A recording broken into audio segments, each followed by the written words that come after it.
So I watched the new Wizarding World Cinematic Universe movie, Harry Potter -3, The Secret of NIMH, and it was bad. Who would have guessed that an unnecessary sequel to an unnecessary sequel to an unnecessary prequel would be absolutely terrible? Me. I expected nothing but failure from this steaming turd, and you know what? I was still let down. Because after the crazy nonsense that was promised at the end of Crimes of Grindelwald, I was kinda hoping the movies would get more batshit insane, to the point that J.K. Rowling would sink her career to new lows worse than before. But much like Rise of Skywalker, even when a movie is slated to be an abject failure, it can't even do that right. Because here's the kicker.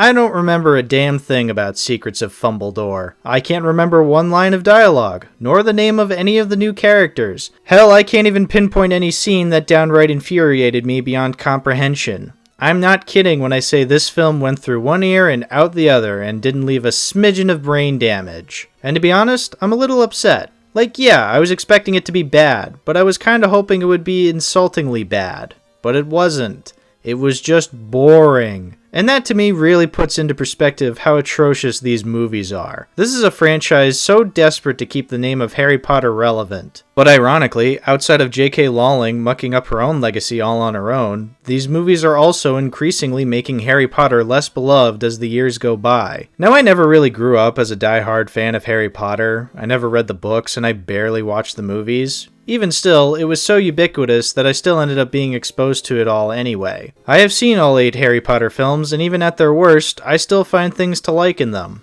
They're incredibly fun movies, and I enjoy revisiting them from time to time. However, they are not flawless. There's a ton of things I don't like about them, but to list everything would require a much longer and in-depth video, and ain't nobody got time for that right now. So to sum up my thoughts as a whole, not a huge fan of Harry Potter, always preferred Star Wars and Lord of the Rings. And as for Rowling, I don't keep up with her crazy ramblings about wizards pooping their pants or whatever she says about trans people, because I don't like giving rich, crazy celebrities any sort of attention. But even before the public opinion turned on her, I just never really liked her as a writer. I always felt she sacrificed story and characters for vague, real-world comparisons and impressing a certain political ideology to make herself feel more progressive. But even with my distaste for Rowling and Harry Potter, this movie is a fundamental failure. Yes, because it's not even funny bad, like I just said, but even at the base skeletal structure of the story, the movie is broken. I've said before that prequels are hard to pull off, and that's because they're telling stories that take place before an already established narrative. So one would wonder, what's the point of watching it unfold when you already know the ending? But even with that huge obstacle to overcome, Fantastic Beasts as a concept is, in my opinion, just stupid. I really couldn't care less about Doot Scamander and his briefcase full of Pokemon knockoffs. Clearly this is a concept for the die-hard Harry Potter nuts, so it's not really for me, who got most of his Harry Potter lore from the Mad Magazine parodies.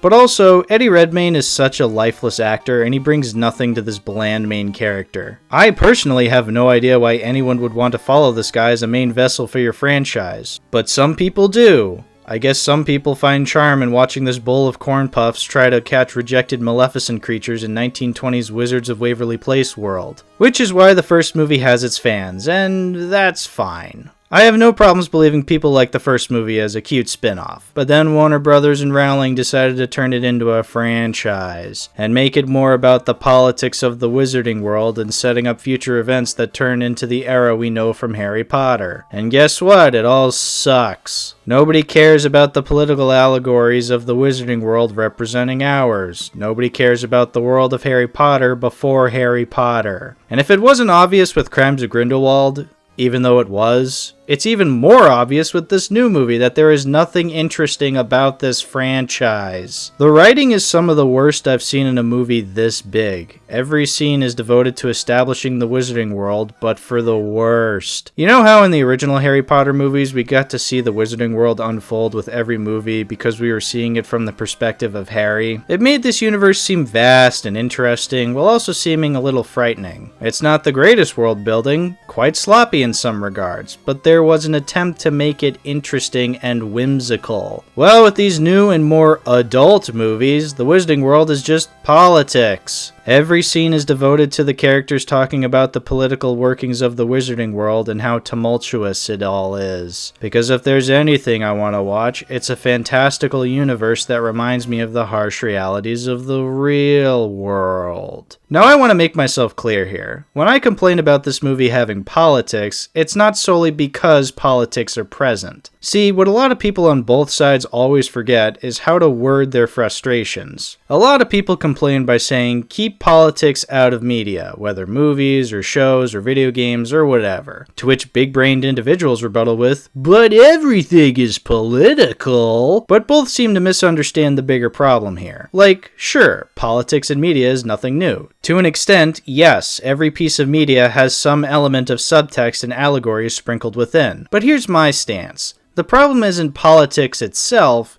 rather that a ton of modern media lacks subtlety. A ton of movies nowadays forget that to have subtext, it needs to come second, whereas stories and characters come first. That's why it's called subtext, and not the text. Take Turning Red, for example. That's a movie that tries to teeter the line between fantastical and allegory. It's a movie about a girl turning into a red panda and hijinks ensue. But it also wants to be an allegory for puberty and periods and generational trauma and helicopter parents and capitalism and relationships and being Canadian, and it unfortunately doesn't do a good job at any of that. It's doing way too much and is way too on the nose with its allegories that in the end, the fantastical elements kinda become unnecessary. It's not really fun knowing that the red panda is an allegory for the film's deeper themes when the movie goes out of its way to show that, rather than letting the audience figure that out for themselves. Now in all fairness, Turning Red is a movie made for children, whereas Secrets of Dumbledore is made for a more mature crowd. And between both of them, Turning Red honestly comes across as more mature and better written. I still don't like the movie. They don't even reference 9/11 once, but it at least has an idea of what it wants to focus on, even if it doesn't do it all that well. Secrets of Dumbledore doesn't have a solid stance on any of its themes, and does a terrible job trying to show them anyway, because JK is too much of a coward to have a stance on anything, even the main fucking characters. Oh yeah, the characters are all shit, not a single one of them has any semblance of depth. Even Gribblewald, the main villain, is lacking any depth.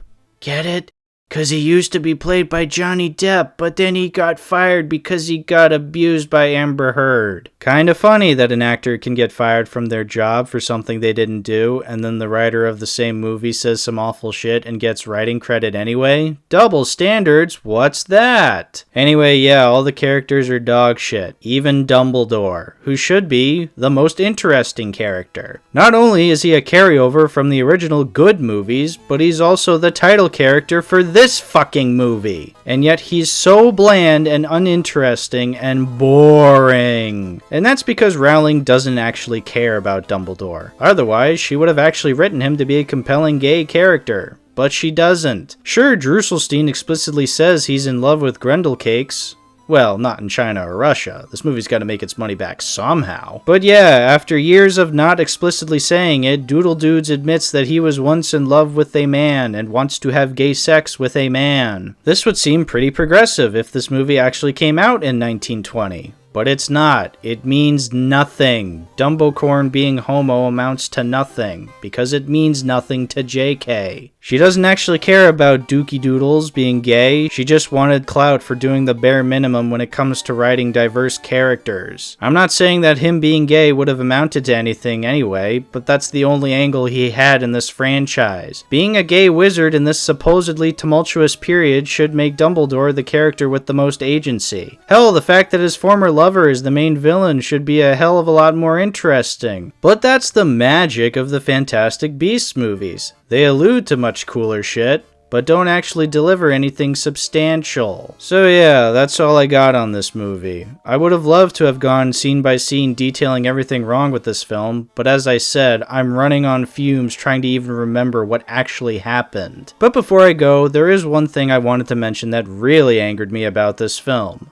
The marketing. See, since this movie is so forgettable and so unspecial, and because J.K. Rowling is kind of problematic at the moment, that Warner Brothers took it upon themselves to get as many people as possible to see this in the most desperate of ways. That's why most of the trailers for this movie have footage of older Harry Potter movies, to really rustle those nostalgia jimmies. And it's quite gross. I have never felt more manipulated by any other marketing from a movie. It's the equivalent of that time Butch Hartman bragged about creating our childhoods. Yeah, just forget about all those terrible things having to do with the creator of that thing you like. You still like that thing, and if you like that thing, you'll like this new thing, too. Just the most blatant case of trying to distract people by assuring them that there's nothing to see here. Honestly, it's more frustrating to watch than the actual movie, because you'll just fall asleep watching Secrets of Dumbledore, so no harm, no foul. Okay, for real, that's about all I have to say about this movie. It's honestly worse than the other two movies I have rated at a half star from this year. Hell, I think it's actually worse than Crimes of Grindelwald. I at least remember the terrible shit in that movie, and if I can't even remember a movie mere days after seeing it,